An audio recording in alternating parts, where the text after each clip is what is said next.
es que el cortisol puede transportarse a través del torrente sanguíneo, estar bastante tiempo allí, y una vez llega al tejido diana, se libera el cortisol, y el cortisol tiene su efecto. A diferencia de lo que vendría a ser la insulina, que lo que hacía era disminuir los niveles de glucosa en sangre, o sea, la insulina bajaba la glucosa en sangre, el cortisol tiene distintos efectos. Uno de ellos es ser un glucocorticoide. Glucocorticoide. ¿Qué es lo que significa esto? Glucocorticoide. ¿Qué es lo que significa esto? Que aumenta los niveles de glucosa.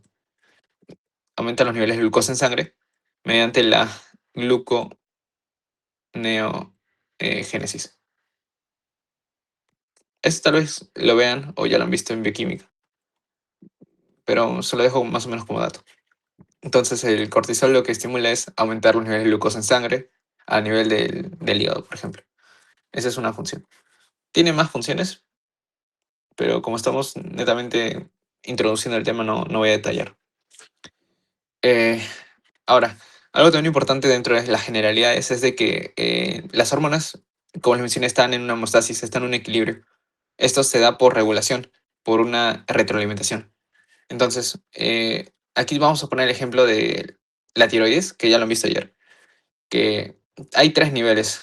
Vemos de que en este caso la hipófisis, a través de sus núcleos, estimula o genera la liberación de algunas hormonas liberadoras de tirotropina, la TRH, la hormona liberadora de tirotropina. Entonces, eh, la hipófisis libera esta hormona que estimula lo que vendría a ser en la adenohipófisis a las células tirotropas para que éstas generen la TSH, la hormona estimulante de la tiroides. Y esa TSH, finalmente, a nivel de la tiroides, ¿qué es lo que genera? Liberación de T3 y T4. Recuerden que la T3 tenemos T3 y T4. ¿Alguno recuerda cuál es la que tenemos en mayor cantidad? Si T3 y T4. O sea, eso es una pregunta que podrían hacerles. O sea, ¿cuál está en mayor cantidad y cuál es la que tiene mayor efecto? Por ejemplo, para que no olviden, la T4 es la que está en mayor cantidad, es la que usualmente tenemos en nuestra circulación, en grandes cantidades, pero realmente no tiene tanto efecto. La que tiene un efecto mucho mayor es, por ejemplo, la T3. Eso les pueden preguntar. Diferencia de T3 y T4. T4 se encuentra en mayor cantidad eh, y la T3 tiene mayor potencia biológica, se podría mencionar. Entonces, esa es más o menos la regulación normal. O sea, cuando si yo quiero aumentar el metabolismo basal, lo que hago es estimular la hipófisis para que luego esta estimule la tiroides y produzca T3 y T4. Pero cuando hay un exceso de la producción de T3 y T4, o sea, cuando yo estoy produciendo demasiadas hormonas, por ejemplo, tiroideas en este caso, esto lo que va a generar es una retroalimentación negativa. ¿Cómo es esto? El exceso de estas hormonas periféricas lo que va a hacer es inhibir la liberación de las hormonas, ya sea por ejemplo la TSH o la TRH. Entonces vamos a tener una retroalimentación que puede ser de asa larga o de asa corta. De asa corta es por ejemplo cuando este exceso de T3 y T4 inhibe la liberación de TSH. Y una retroalimentación negativa de asa larga es cuando esta propia T3 y T4 inhibe la liberación de TRH. O sea, si se dan cuenta de lo que está en un nivel, se podría decir primario, ha inhibido a un nivel secundario. Y aquí ha inhibido a un nivel terciario. Eh, es una retroalimentación negativa de asa corta cuando simplemente inhibe al nivel anterior y es de asa larga cuando se salta dos niveles. Y también recuerdan esto de primario, secundario y terciario, que va a ser importante cuando hablan de algún trastorno, en este caso, de alguna deficiencia o exceso de producción de alguna hormona. Por ejemplo, usando este grafiquito de aquí, yo les puedo preguntar, por ejemplo, ¿cómo se llama la patología en la cual eh, las hormonas tiroideas, la T3 y T4, están bajas? Ustedes pueden decir, esto es un hipotiroidismo. Y ahí está bien, un hipotiroidismo. Pero usualmente lo que es importante también mencionar es de que este hipotiroidismo puede ser primario o secundario, ¿vale? Primario o secundario. Es primario cuando el problema está aquí, en la tiroides. La tiroides no está produciendo T3 y T4 porque tal vez las células que tiene no tienen suficiente material para producirlo, hay una enfermedad autoinmune o algo similar. Entonces, ese es un hipotiroidismo primario. Y en este caso, el patrón característico es de que la TSH en el hipotiroidismo primario va a estar elevada. Va a haber una elevación de TSH. ¿Por qué razón? Porque en este caso la hipófisis está funcionando adecuadamente, o sea, produce buenas cantidades de TSH. Y como dice, ya tengo poca T3 y T4, voy a seguir produciendo TSH para estimular la producción de T3 y T4. Pero como es, en este caso, una deficiencia a nivel de la tiroides, o sea, a pesar de que haya TSH no va a generar niveles adecuados de T3 y T4. Por eso se llama un hipotiroidismo primario, porque el problema es la tiroides. Y en un hipotiroidismo secundario, ¿cómo sería? Un hipotiroidismo secundario, el problema no es la tiroides, sino el problema es la hipófisis. Tal vez por un tumor que comprima esta zona o algún infarto de la hipófisis, genera un daño a nivel de las células tirotropas y ya no se esté liberando TSH. Como no se libera TSH, esta era la hormona que estimulaba la producción de T3 y T4. Entonces, en un hipotiroidismo secundario, lo que usualmente es que hay T3 y T4 bajas, pero no porque la tiroides funcione mal, sino porque hay niveles bajos de TSH porque la hipófisis no está funcionando adecuadamente. ¿Vale? Esa es la diferencia entre un hipotiroidismo primario y secundario. Si se dan cuenta, se dice que es primario porque el problema realmente es la tiroides. Y es secundario porque el problema no es la tiroides, sino algo secundario. O sea, en este caso, la hipófisis. Igual, esto se puede aplicar de primario y secundario en hipertiroidismo. Si ya no hablo de hipotiroidismo y digo, ya, supongamos hipertiroidismo. En el hipertiroidismo ocurre que los niveles de T3 y T4 no están a la baja, están al alza. Están alzados. O sea, hay un aumento de T3 y T4. Eh, y, en el, y en este caso, en el hipertiroidismo primario, ¿qué es lo que ocurre? Que justamente la tiroides es la que está produciendo en exceso. Como produce en exceso, lo que hace este exceso de T3 y T4 es inhibir la liberación de TSH, inhibe la TSH. Entonces, en un hipertiroidismo primario, como hay exceso de T3 y T4, lo que hace el cuerpo es tratar de disminuir la cantidad de TSH para que de alguna otra forma se regulen los niveles de estas hormonas tiroideas. Entonces, este mecanismo, sin embargo, no se da abasto porque la propia tiroides sigue produciendo y realmente este es el típico patrón que se ve. En hipertiroidismo primario vemos de que la T3 y T4 están elevadas y esta elevación genera una disminución del TSH.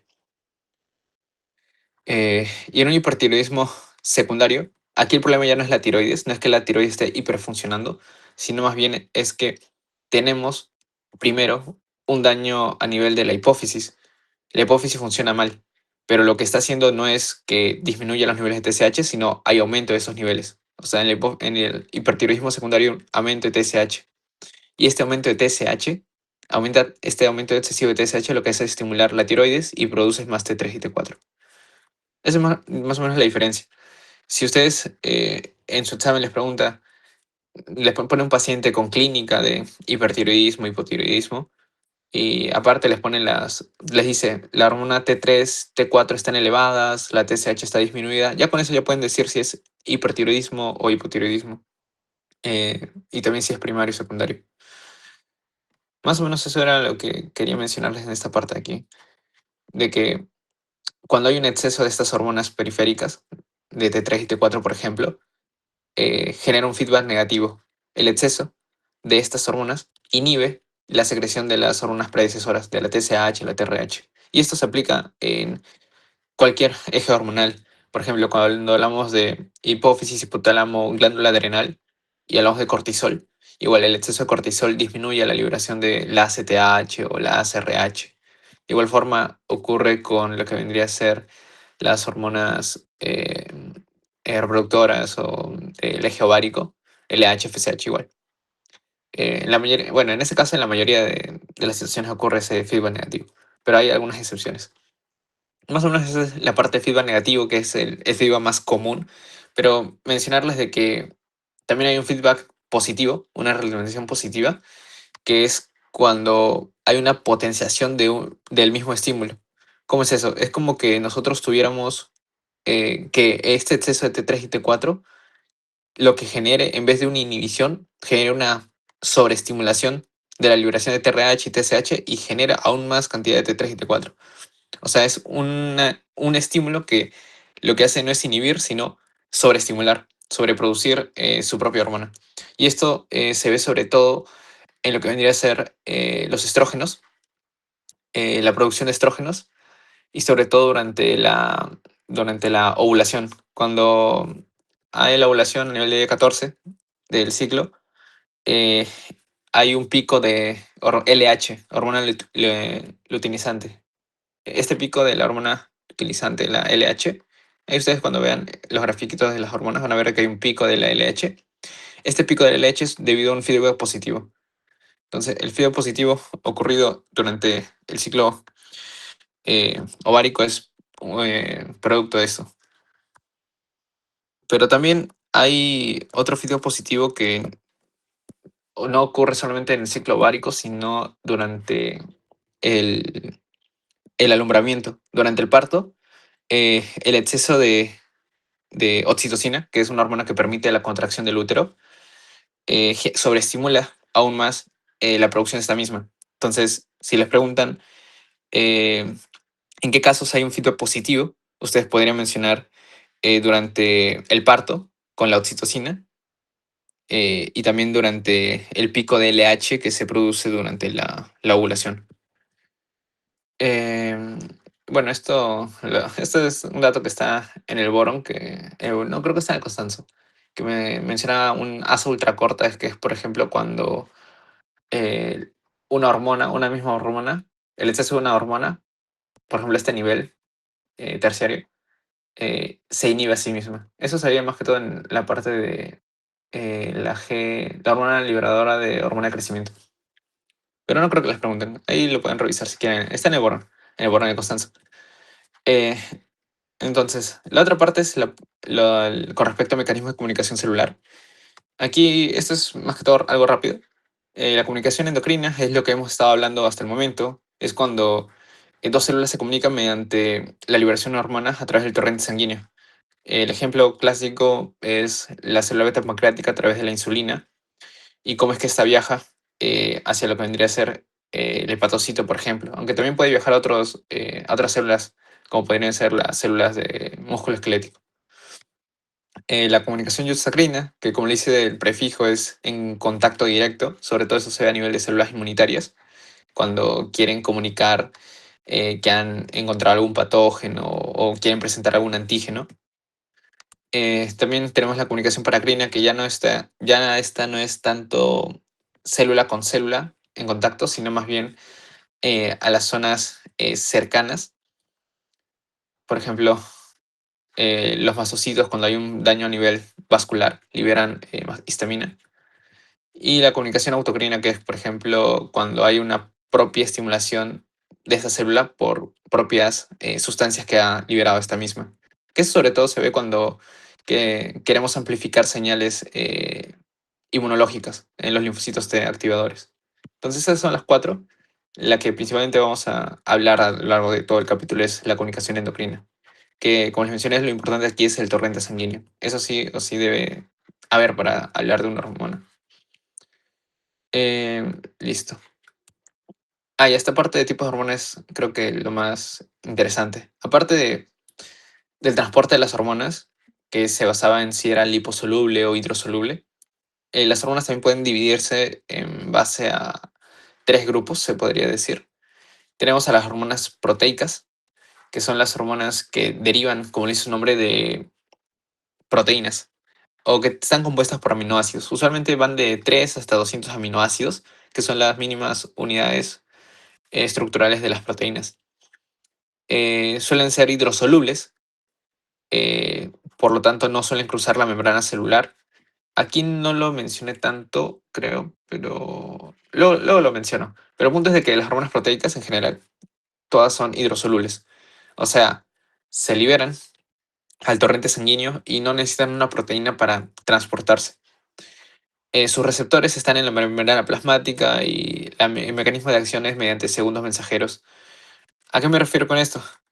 Que aquí tengo mi célula y tiene un receptor a nivel de la membrana. Aquí está la hormona llega, se une al receptor y este receptor lo que hace es producir un segundo mensajero dentro de la célula. Y este segundo mensajero activa otras señales internas y produce un efecto fisiológico. Lo importante de estas hormonas proteicas es de que sus efectos son rápidos. Por ejemplo, la insulina, no disculpen, la noradrenalina, por ejemplo, cuando estamos en una situación de estrés, así, de lucha, de huida, se libera de manera rápida, fugaz, la noradrenalina y tiene su efecto rápido porque ni bien se une a su receptor, la propia célula lo que hace es estimular los diferentes mecanismos internos y libera o genera una acción. Porque ya prácticamente toda la maquinaria para ejecutar la acción ya está dentro de la célula, lo único que está haciendo es comunicar. Eh, Más que todo eso es la razón por la que también son de acción rápida. Y aquí tenemos algunos ejemplos, la ACTH, la LH, la FSH, la TSH, la GH, son hormonas proteicas. Hormona de crecimiento, hormona estimulante de la tiroides, hormona estimulante, folículo estimulante, la hormona luteinizante y la hormona adenocorticotropa. Y en el páncreas, por ejemplo, la insulina y el glucagón también son hormonas proteicas. Esas son las más importantes, igual en su teoría hay una tablita, pero con que se acuerden estas, creo que están bien. Las hormonas esteroideas son como que lo opuesto. Todas las hormonas esteroideas son liposolubles, a diferencia de las proteicas que todas eran hidrosolubles. Estas hormonas esteroideas derivan de lo que vendría a ser colesterol, por eso es que tienen cuatro anillos. Por el hecho de que son liposolubles, algo que los diferencia de las hormonas proteicas era lo siguiente. Ustedes saben que la célula tiene una membrana, una bicapa lipídica, o sea, lípido. Y esta bicapa lipídica lo que permite es de que algunos gases de pequeño tamaño y sobre todo que algunos elementos que son liposolubles puedan atravesarla. Eh, por esa razón es de que estas hormonas esteroideas atraviesan la membrana y una vez ingresan aquí dentro de la célula lo que hacen es hacer que la maquinaria interna comience a sintetizar más proteínas o enzimas. Una vez ingresa a la célula, va hacia lo que vendría a ser el núcleo. En el núcleo libera un ARN mensajero. El ARN mensajero va al vencer un ribosoma y produce proteínas. Si se dan cuenta, en caso de estas hormonas esteroideas, como la hormona ingresa a la célula y activa toda esta maquinaria interna, se demora más en generar su efecto. Por eso se menciona de que las hormonas proteicas tienen un efecto mucho más rápido que las esteroideas, porque las esteroideas tienen que ingresar a la célula, tienen que activar la maquinaria interna, sintetizar ARN mensajero y luego las proteínas. Esto demora horas, días. Entonces, esa es otra diferencia que les podrían preguntar. Estas hormonas esteroideas, como lo visualizan aquí, tienen receptores intracelulares, o sea, no a nivel de la membrana, como es el caso de las proteicas. Y también modifican la transcripción genética. Esto es lo que les mencioné con el ARN mensajero. A partir del ADN producen ARN mensajero, transcripción, y luego con este ARN mensajero hacen traducción, producen proteínas. Este es el colesterol, y a partir del colesterol, por ejemplo, podemos sintetizar ACTH. Bueno, disculpen, la ACTH estimula la conversión de colesterol en cortisol, en pregnenolona, y, disculpen, en pregnenolona, y de la pregnenolona pueden salir distintos otros hormonas, como la aldosterona, el cortisol y el DEA, la dihidroepiandrosterona. Igual esta biosíntesis de hormonas derivadas de colesterol es mucho más compleja, no es que de la pregnenolona pase de frente a estas de aquí. Hay muchos más pasos, pero es en resumida cuenta lo que sucede. Y bueno, sobre todo estas hormonas tiroideas se producen dentro de la glándula suprarrenal, en lo que vendría a ser la corteza esta misma, en la corteza. Luego tenemos otro tipo que son las hormonas amínicas. Las hormonas amínicas son, en este caso, las hormonas que derivan de algunos aminoácidos. Tenemos de que principalmente estas hormonas derivan de la tirosina y del triptófano, que son eh, dos aminoácidos que podríamos mencionar. Vamos a tener aquí algunas catecolaminas, algunas hormonas tiroideas, por ejemplo, también.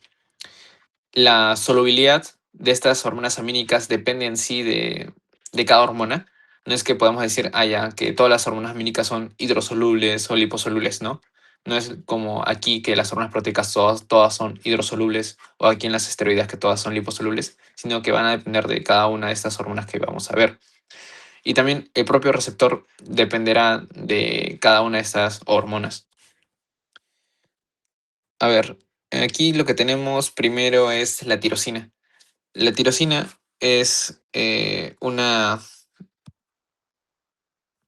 aminoácido.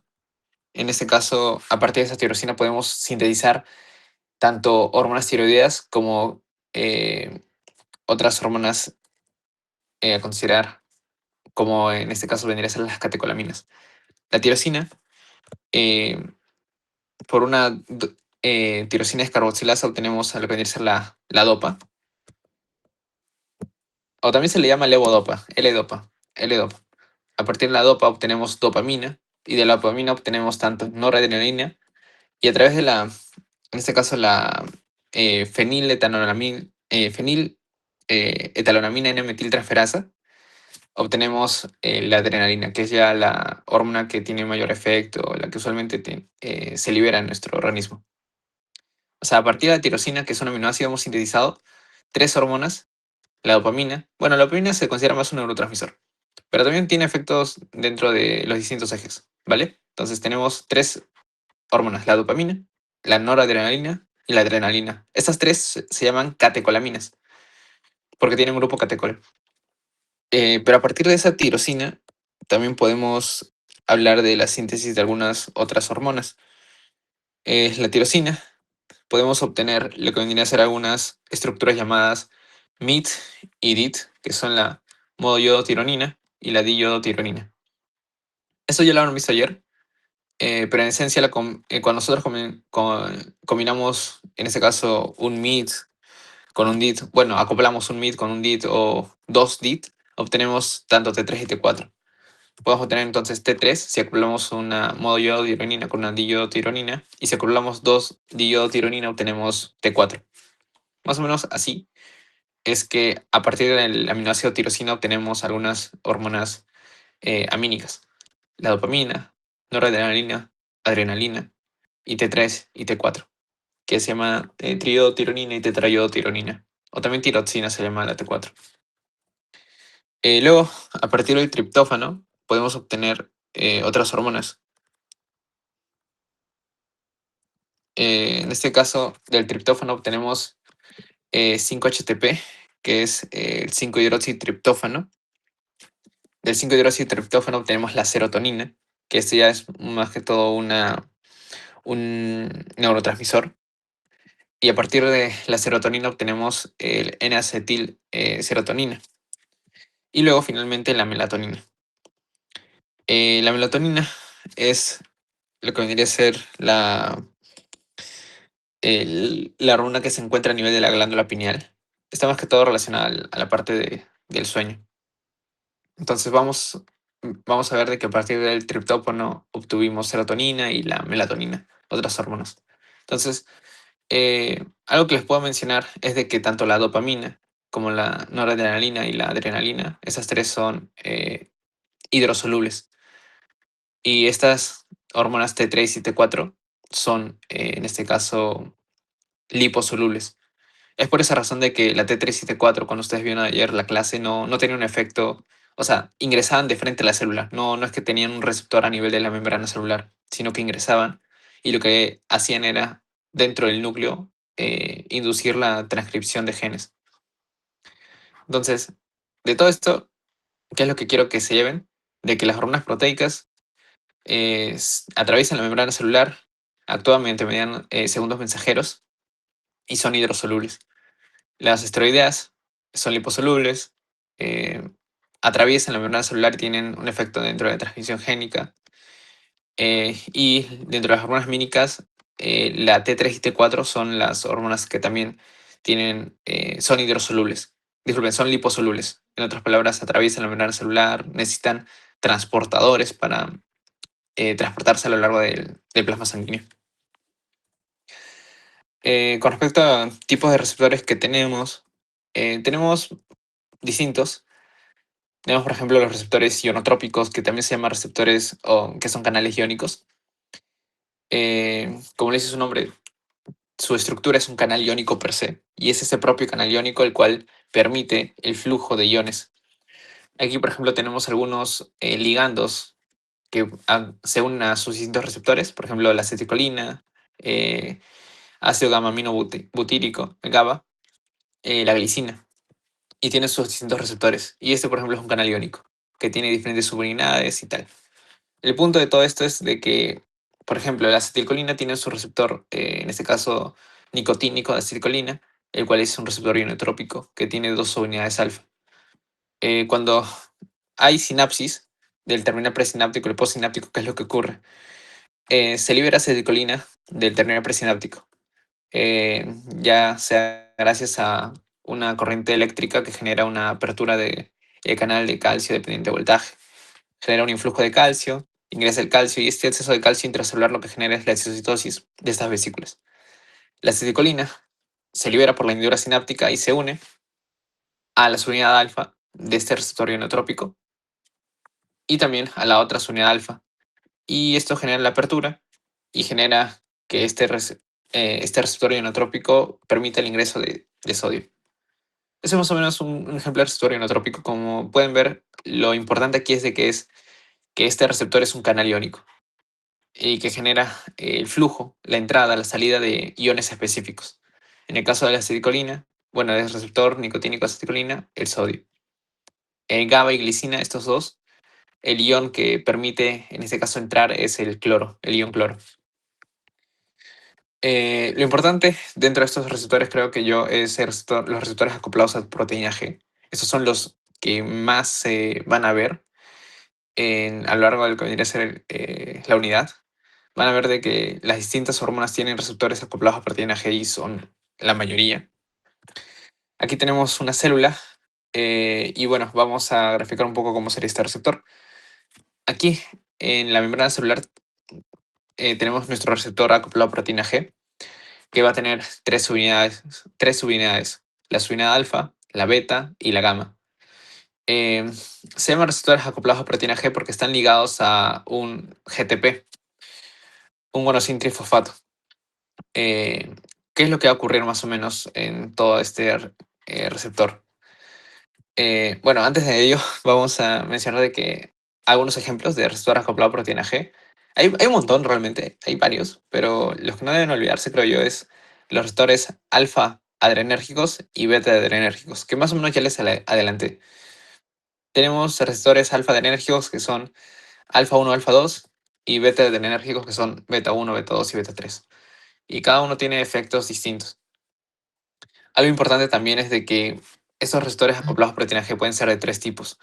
Pueden ser alfa S, alfa Q y alfa I. Alfa S, alfa Q y alfa I.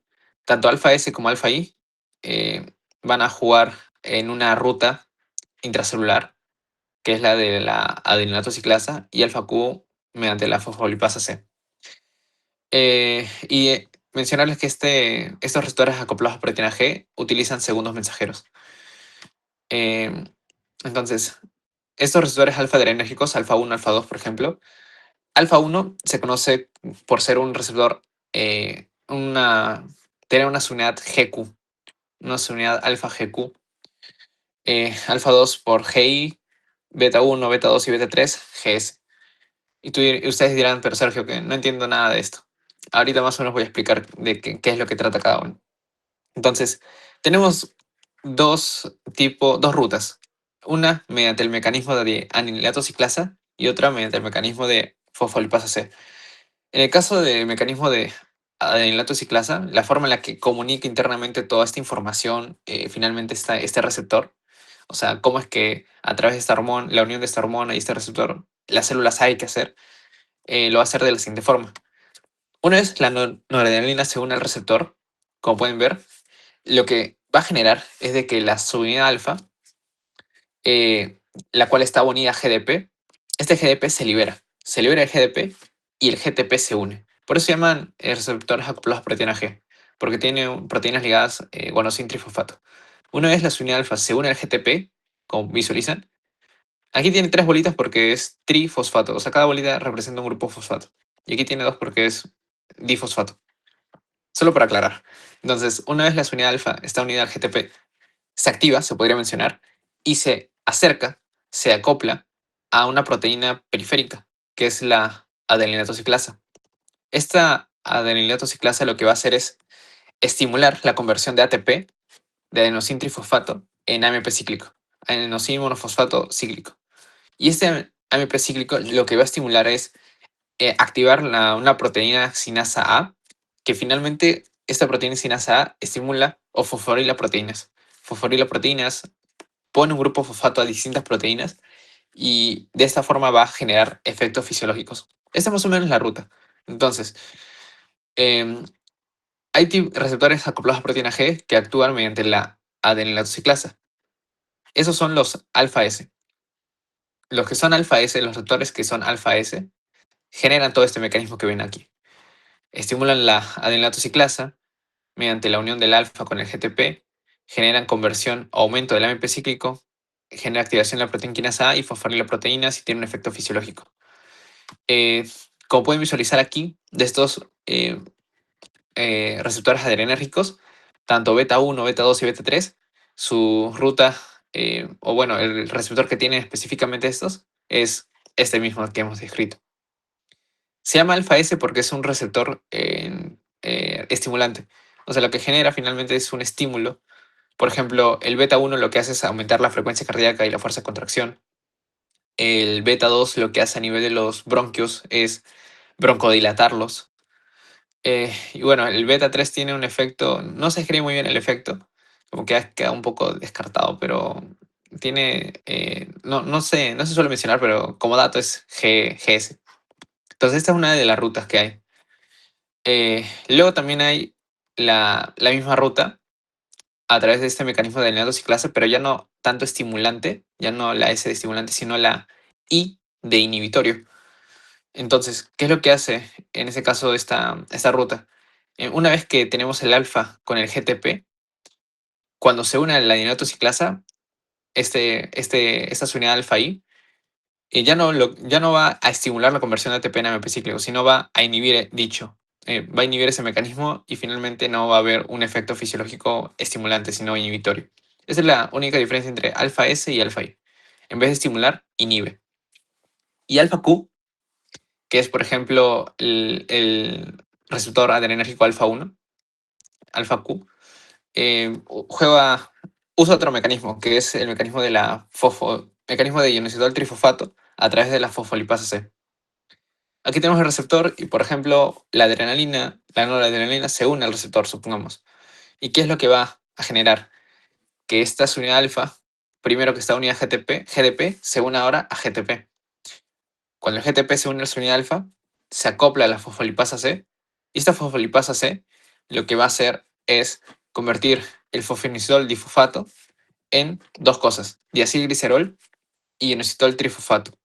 Y tanto el inositol trifosfato con el diacilglicerol lo que van a estimular por un lado es estimular la proteína quinasa C y también a generar un aumento o un influjo intracelular de calcio. O sea, aumenta los niveles de calcio intracelularmente. Y todo esto genera mayor actividad de esta proteína quinasa C que finalmente lleva a efectos fisiológicos. Como visualizan es otra ruta, pero lo que lleva es a un efecto fisiológico dentro de la célula, fuera de la célula. Más o menos aquí tienen la leyenda de lo que significa cada una de estas siglas para que no se confundan. Pero en esencia, más o menos, este es el mecanismo que ocurre. Yo les diría de que se traten de acordar esto de aquí. Creo que también llevan fármaco ustedes a futuro, entonces esto igual les va a ayudar más adelante. Aquí lo importante es que hay una mnemotecnia, por ejemplo, que dice más o menos kiss, beso, y simplemente lo coordinas así, alfa 1, alfa 2, beta 1, beta 2, beta 3. Allá, alfa 1, la K va a ser como una Q, luego la I va a ser alfa 2 va a ser un G inhibitorio y S va a ser las tres que quedan, los tres beta adrenérgicos, que van a ser Gs. Más o menos así lo podrían recordar. Entonces, esa es esta parte, eso es lo más complicado, creo yo, para entender. Luego, en la parte de receptores catalíticos, que es otro tipo de receptor que tenemos distintos. Por ejemplo, tenemos receptores guanilil ciclasa, que de igual forma nosotros aquí tenemos una célula que va a tener en este caso un receptor de membrana. Y este receptor, bueno, mediante mecanismo de, bueno, el tipo de guanilil ciclasa, que puede ser, por ejemplo, el ANP, que es el péptido natriurético auricular, o el BNP, que es también el péptido natriurético cerebral. Actualmente este mecanismo lo que van a hacer es generar, bueno, formar GMP, guanosil monofosfato a través del GTP. Y este exceso de GMP va a estimular finalmente un efecto fisiológico.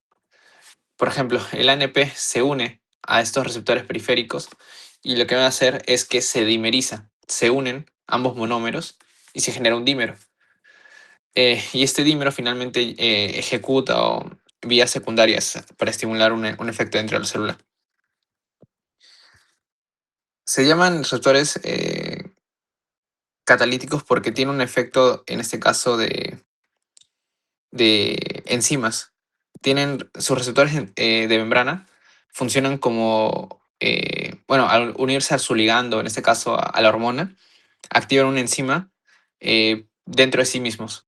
Es por eso que se llaman catalíticos, porque tienen un efecto enzimático.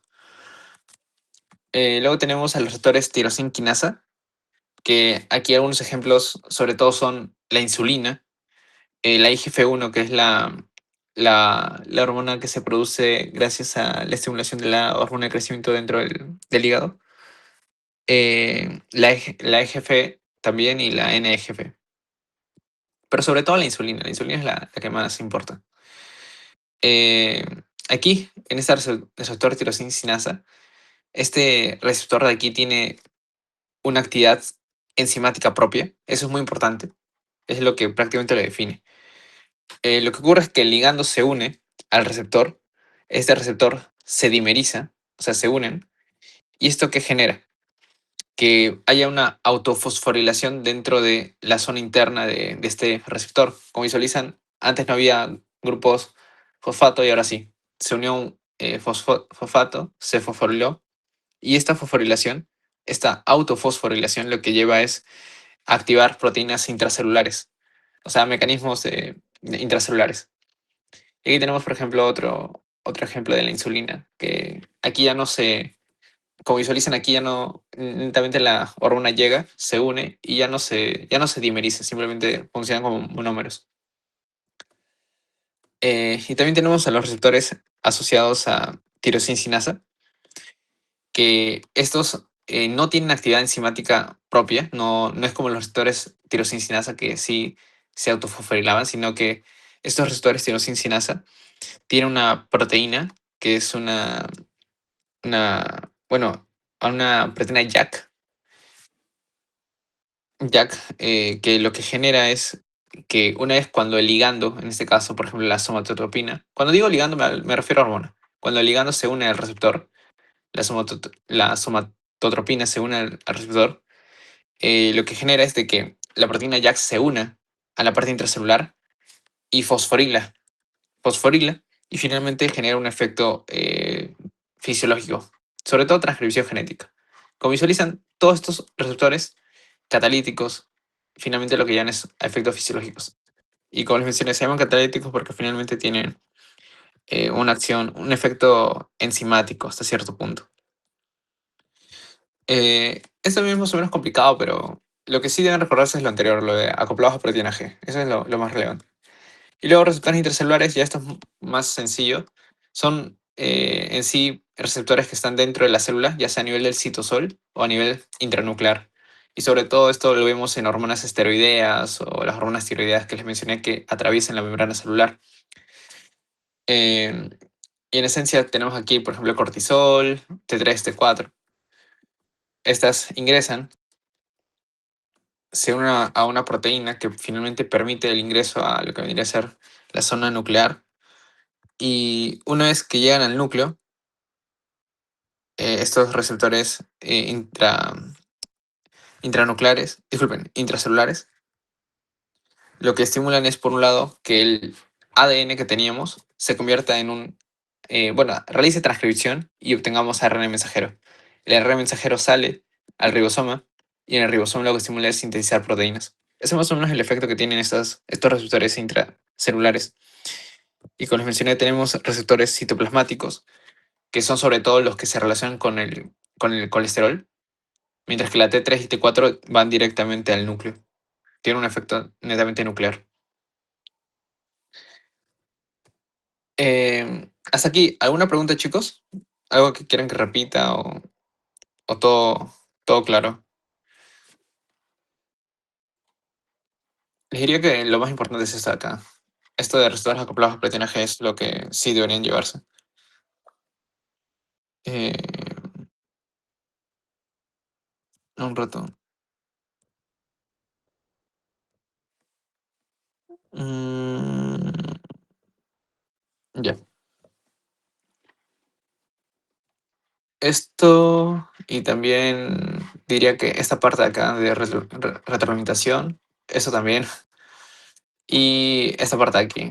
O sea, esto, entiendan lo de hidrosoluble, liposoluble y que al menos en las hormonas amínicas depende. Igual también en su slide creo que ponen hormonas derivadas de los leucotrienos, creo, o eran de ácidos grasos, creo, ácidos grasos, si me lo recuerdo. Así que esa parte, denle una ojeada.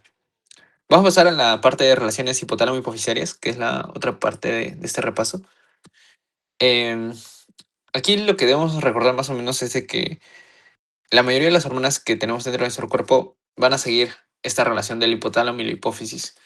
La LH, la FSH, la CTH, la GH, todas esas principalmente se liberan porque hay una hormona liberadora y una hormona estimuladora. A nivel hipotálamo, algunas características a mencionar es que principalmente va a ser el centro regulador neuroendocrino. Aquí se liberan las hormonas, por ejemplo, la TRH, la SRH, la GnRH y la GHRH. Hormona liberadora de tirotropina, hormona liberadora de, en este caso, corticotropina, hormona liberadora de gonotropina, hormona liberadora de hormona de crecimiento. Y también hay hormonas inhibitorias como la somatostatina, que inhibe a la liberación de la hormona de crecimiento, y la dopamina. La dopamina es una hormona inhibitoria. Vamos a ver qué es lo que inhibe exactamente. Y también a nivel del hipotálamo, a nivel de los núcleos paraventricular y supraópticos, se sintetiza ADH y oxitocina. Eso es importante. ADH y oxitocina se sintetizan a nivel del hipotálamo, no a nivel de la hipófisis. Entonces, el hipotálamo son distintos núcleos, los cuales tienen la maquinaria necesaria para formar o sintetizar proteínas.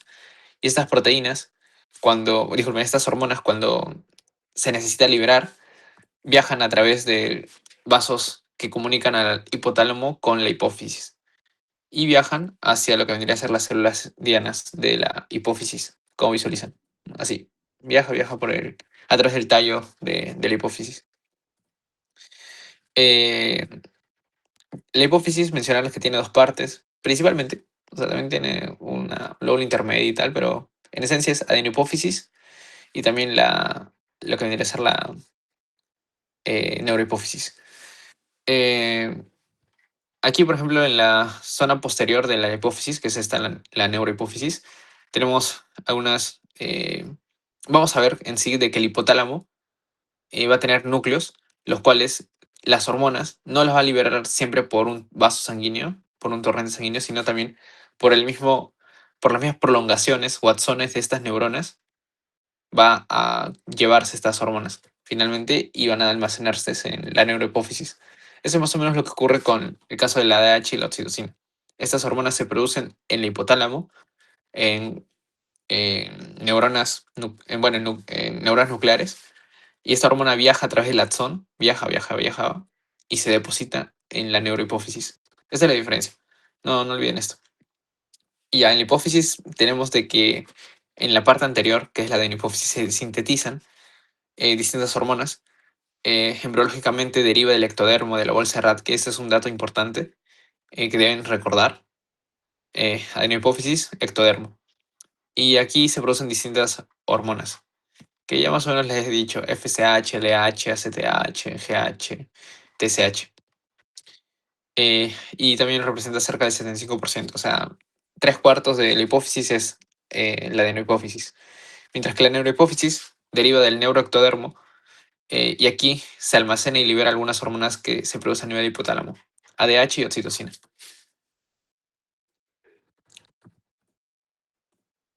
Aquí más o menos vemos cómo se libera un poco eh, las distintas hormonas de la adenohipófisis a través del torrente sanguíneo. Por ejemplo, la TSH se libera y estimula la tiroides, para que la tiroides finalmente libere T3 y T4. En el caso de la neurohipófisis, esta mm, disemina la hormona hacia lo que vendría a ser el torrente sanguíneo, y por ejemplo en el caso de la oxitocina lo que va a hacer es llegar hacia el útero, y lo que estimula ahí es las contracciones uterinas.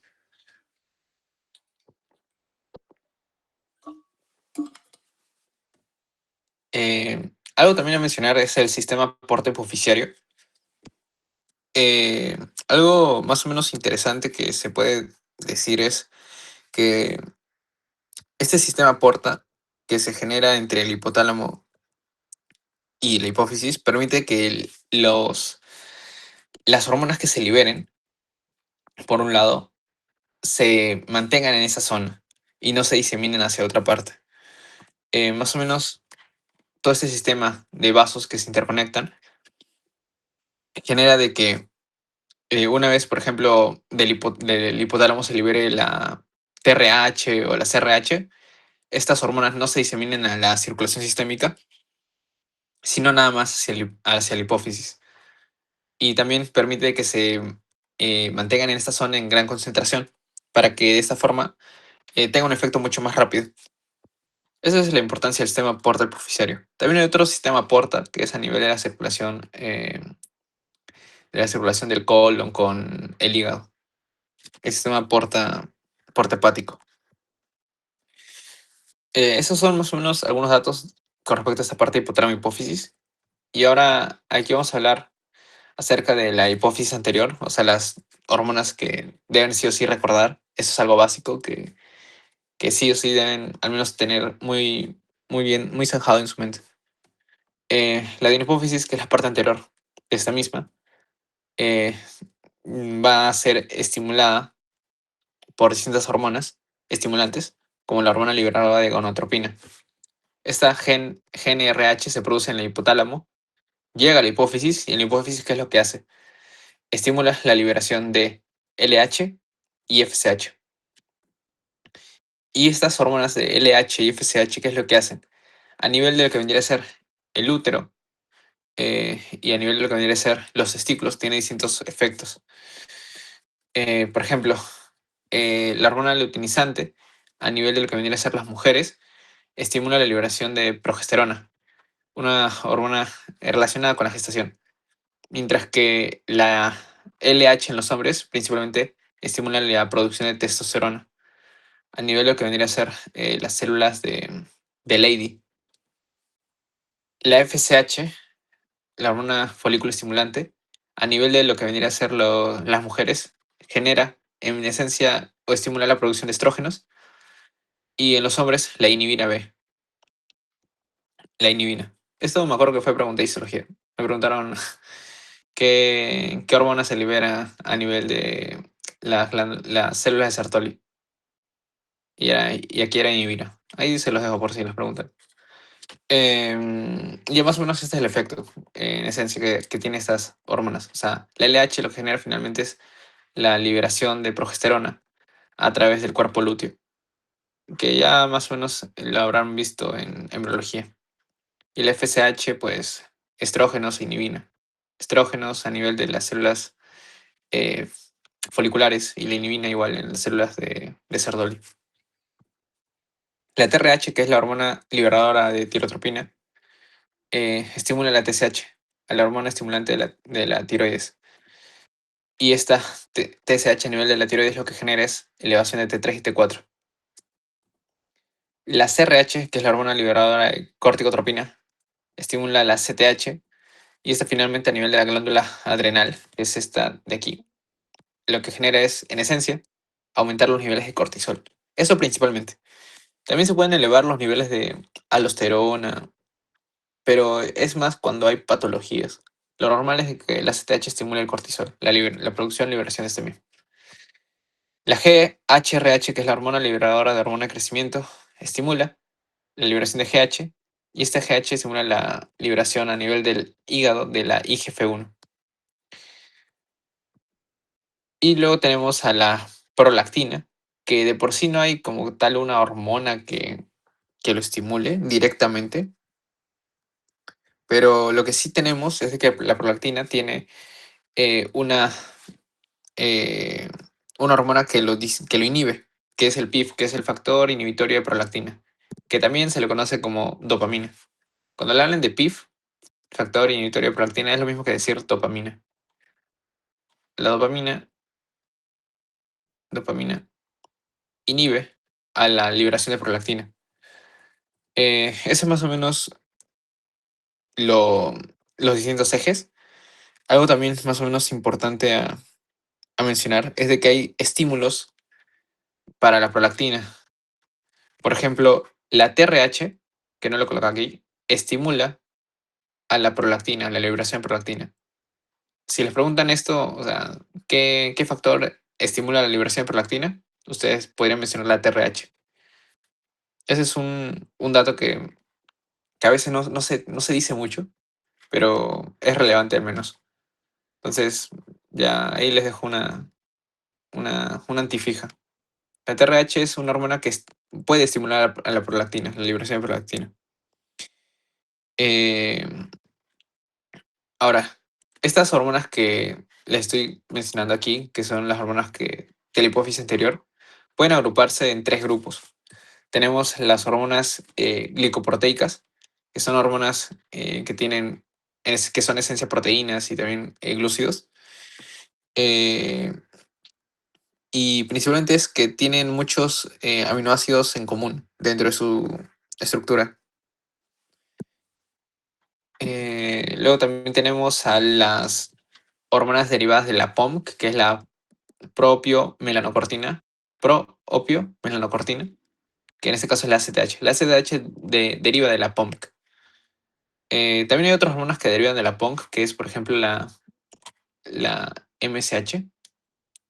La POMC es como si fuera una estructura así, se podría mencionar proteína, que esta POMC, esta propio melanocortina, opio melanocortina, cuando se escinde, o sea, cuando se podría decir, se rompe en fragmentos, lo que libera es, por ejemplo, ACTH, libera también MSH, MSH y algunas endorfinas. Pero en esencia lo importante es la ACTH y también la MSH. La MSH es la hormona estimulante de melanocitos. La MSH lo que hace es hiperpigmenta a las personas. MSH lo que hace es hiperpigmentar. Hace que las personas tengan más pigmentación en su piel. Eh, Eso se los comento sobre todo porque cuando hay pacientes que tienen enfermedades relacionadas a este eje de aquí, a este eje de la CRH, STH y cortisol, a este eje, y tienen elevación de la ACTH, es muy común de que también se eleve la MSH, la hormona estimulante de melanocitos. Y eso que genere de que los pacientes, su piel se hiperpigmente, se vuelva re oscura. Eso es más o menos el otro dato que les menciono. Que cuando hay elevación de ACTH, lo que usualmente va a ocurrir es de que se aumente también la MSH y esto genere hiperpigmentación en la piel, porque la MSH lo que hace es estimula los melanocitos. Eh, y luego tenemos al último subgrupo que vendría a ser las GH-like, las hormonas que son similares a la hormona de crecimiento. Tanto la prolactina como la GH tienen esa denominación. Entonces, de aquí, cosas a no olvidar. Yo les diría sobre todo que LH, FSH y TSH son glicoproteínas y de que la ACTH deriva de la POMC. Cuando se eleva la ACTH, se eleva la MSH y genera hiperpigmentación. Que la dopamina es el único una hormona inhibitoria que se produce en el hipotálamo y genera disminución de la prolactina. Y que la TRH estimula también a la prolactina, ¿vale? Hay algunas enfermedades que dañan sobre todo el tallo hipofisiario, la comunicación entre hipotálamo y la hipófisis. Cuando eso ocurre, ¿qué pasa? Estas hormonas de aquí no llegan a lo que vendría a ser, en este caso, a la hipófisis. Por lo tanto, la LH cae, la FSH cae, la TSH cae, porque no está su factor que lo estimula. La ACTH también cae, el paciente pierde estas hormonas, la GH también cae, pero ¿qué ocurre con la prolactina? La prolactina se eleva. ¿Por qué razón? Porque, como visualizan, la dopamina, que era finalmente un inhibidor de la producción de prolactina, se está inhibiendo, o sea, está desapareciendo. Si este inhibidor desaparece, la prolactina va a tender a la subida. Sube, sube, sube. Entonces, si les preguntan cuál es la única hormona que se eleva cuando hay un daño en el tallo hipofisiario o algún tumor que comprima la hipófisis o parte del hipotálamo, o sea, en esencia es la prolactina. Ese es algo también, un dato relevante. Eh, ya. Luego tenemos la hipófisis posterior, que aquí ya tenemos principalmente a nivel del hipotálamo dos núcleos, el supraóptico y el paraventricular. Eh, y principalmente el supraóptico lo que va a generar es la producción de ADH, hormona antidiurética, y el paraventricular de la oxitocina. Sin embargo, también el supraóptico en menor cuantía genera oxitocina y de igual forma el paraventricular en menor cuantía también genera ADH. Pero si les preguntan principal núcleo que produce, por ejemplo, ADH, supraóptico. Eso sí. Y oxitocina, el paraventricular. Su tejido diana de la hormona antidiurética principalmente es a nivel renal. Tiene a nivel de lo que viene a ser el túbulo colector, hay unos receptores llamados beta 2, V2, disculpen, receptores V2. Entonces, si les preguntan cuál es el receptor de la hormona antidiurética a nivel de los riñones, los receptores V2 a nivel del túbulo colector. Y lo que hacen es reabsorber agua. Por eso se llama hormona antidiurética, porque lo que impide es la diuresis, o sea, que el paciente orine demasiado. Entonces reabsorbe agua, y eso es lo que se genera. Un ratito, chicos.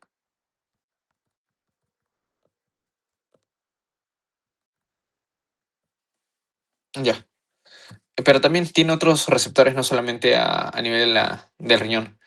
¿Alguno sabe cuál es el otro nombre de la hormona antidiurética? Porque tiene otro nombre que le dan.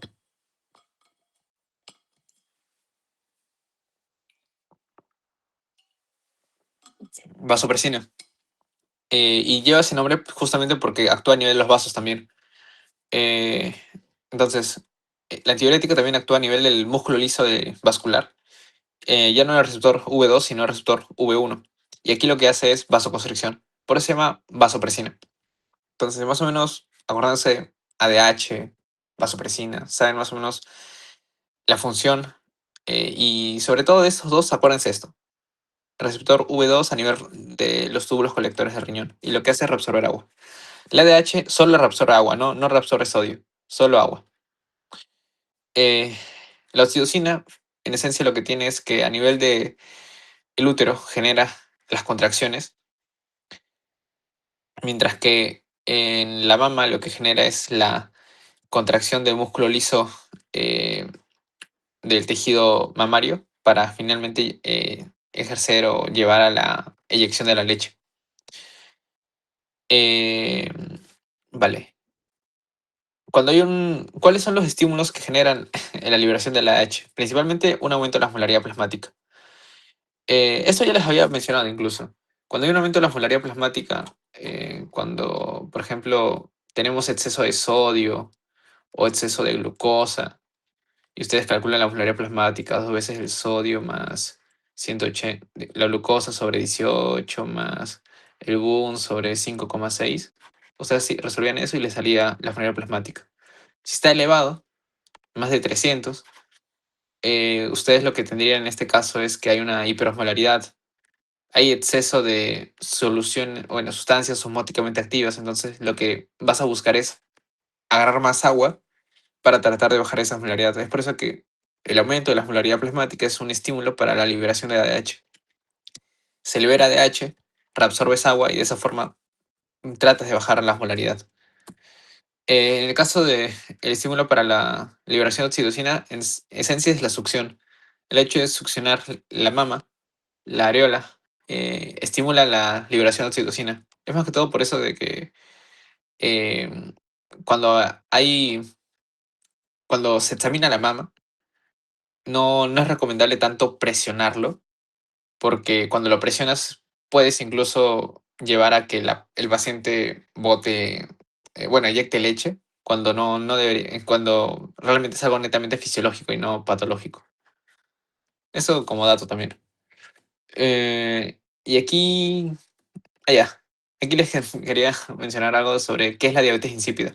Ustedes ya habrán escuchado que hay algo que se llama la diabetes mellitus, que es una enfermedad sobre todo relacionada a estados de hiperglicemia, exceso de azúcar en sangre. Pero hay algo que se llama diabetes insípida. Eh, la palabra diabetes significa diuresis, orinar en otras palabras, y tiene este nombre de insípida por el hecho de que cuando se escribió primero la diabetes mellitus, que la diabetes mellitus lo que significa es que una persona orina dulce, orina con sabor a miel. Los griegos describían más que todo de que había personas de que cuando orinaban las hormigas se acercaban a su orina porque era dulce. Por eso tenía ese nombre de diabetes mellitus. En este caso, en la diabetes insípida, el paciente orina bastante, pero ya no es porque hay un exceso de glucosa, sino porque hay un defecto en la producción de hormona antidiurética. El paciente orina diluido, orina con gran cantidad de líquido, gran cantidad de agua. Eh, y aquí lo que hay en esencia es que no está liberándose o la antidiurética no está teniendo su efecto a nivel de su receptor. Hay dos tipos de diabetes insípida. La diabetes insípida nefrogénica y en este caso, a ver, nefrogénica y la diabetes insípida, en este caso, neurogénica. Neurogénica. En uno el problema es el riñón, en el otro el problema es, en este caso, el cerebro. Bueno, esto fue el cerebro, pero imaginen que es un cerebro. Ya, entonces, en el caso de la diabetes insípida nefrogénica, ¿qué es lo que hay? El ADH se produce, pero cuando llega al riñón, eh, el receptor está dañado, no funciona adecuadamente. Por lo tanto, no hay el efecto. El paciente ya no reabsorbe agua y como no reabsorbe agua, a nivel de lo que viene a ser el riñón está botando todo el líquido. Por eso orina bastante y bien diluido. En la neurogénica, el problema es de que la producción de esta antidiurética, de esta hormona antidiurética, no se da. Hay un problema a nivel hipotalámico que genera que la antidiurética no se produzca y como no hay hormona antidiurética, finalmente no hay nada que llegue a este receptor y por lo tanto el paciente no reabsorbe agua y orina bastante. Esa más o menos es la diabetes insípida, en esencia. Entonces, esa es más o menos la teoría.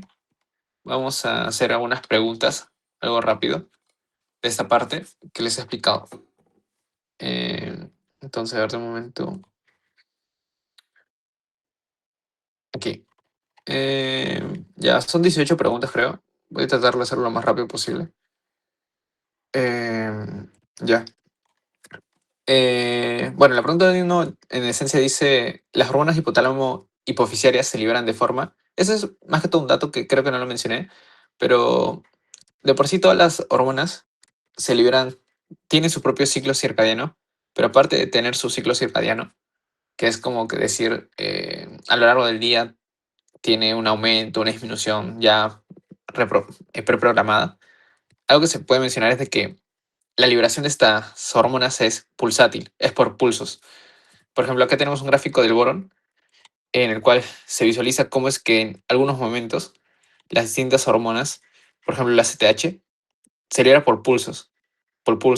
Elevaciones, disminuciones, elevaciones, disminuciones. Hay pulsos, por eso se dice que es pulsátil, porque se eleva, disminuye. Entonces, aquí en la uno es pulsátil, o sea, tiene esa característica. En la pregunta 2, ¿qué hormona no se produce en la hipófisis anterior? Ya esto sí, ustedes pueden responderlo. ¿Cuál sería su clave? A, prolactina, B, FSH, T, la C, TSH o la D, GHRH. ¿Qué hormona no se produce en la hipófisis anterior?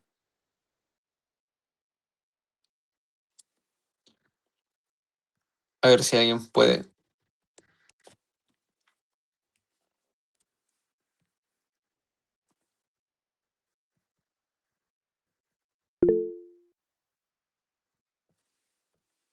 Mm,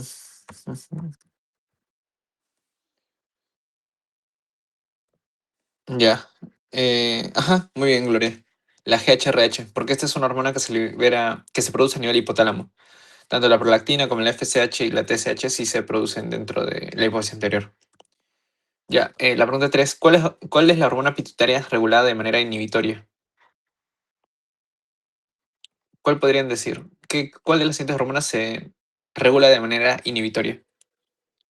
¿La prolactina, la TSH, la FSH o la GH? Ajá, la prolactina. La prolactina es la única que se regula principalmente de manera inhibitoria. Porque la TSH está estimulada por la TRH, la FSH y la FSH está estimulada por la GNRH y la GH por la GHRH. La pregunta 4. ¿Cuál de las siguientes opciones describe correctamente el mecanismo de acción de las hormonas a nivel celular? Ya esto es más complejo, lo voy a hacer. Recuerden que el cortisol es una hormona derivada del colesterol, es una hormona esteroidea, y como es una hormona esteroidea, es una hormona liposoluble. Por lo tanto, como es liposoluble, ingresa a la célula, no tiene un receptor de membrana. Entonces, por ejemplo, acá te dice cortisol, receptor acoplado a proteína G. Esto es incorrecto porque el cortisol no actúa mediante un receptor de membrana. Ingresa de frente hacia lo que vendría a ser la zona intracelular. Por esa razón acá es incorrecto. Eh, la B dice T3, receptor acoplado a proteína G, Q, activación del AMP cíclico. Aquí está mal, porque por un lado, la proteína GQ lo que hace es aumentar los niveles de ionositol trifosfato. La que aumenta el nivel de AMP cíclico es la proteína GS. Eso es uno. Y lo otro es porque la T3 no actúa sobre un receptor de membrana, actúa sobre un receptor, en este caso, intracelular, eh, específicamente a nivel intranuclear. Entonces, no, por esa razón tampoco es la B. La C, adrenalina, receptor nuclear. Ya bueno, acá lo arruinó. Ya les dije que la adrenalina es una hormona derivada de la tirosina, derivada de un aminoácido y es hidrosoluble. La prolactina, receptor nuclear, activación de la transcripción génica. Aquí está mal. La prolactina es una hormona proteica. Tampoco es la respuesta. Y la E dice la insulina, receptor catalítico RTK, activación de la vía PI3K, aumento de la glucosa. O sea, esto es en efecto es lo que ocurre. Yo les mencioné de que de entre los receptores catalíticos, el más importante es la insulina, que deben recorrer siempre. Entonces, aquí la clave sería la E. Acá les dejo esto de aquí, que no olviden. Era la siguiente. La pregunta 5. En un aumento de hormonas tiroideas, hipertiroidismo, ¿la prolactina cómo estaría? En un hipertiroidismo, ¿cómo estaría la prolactina?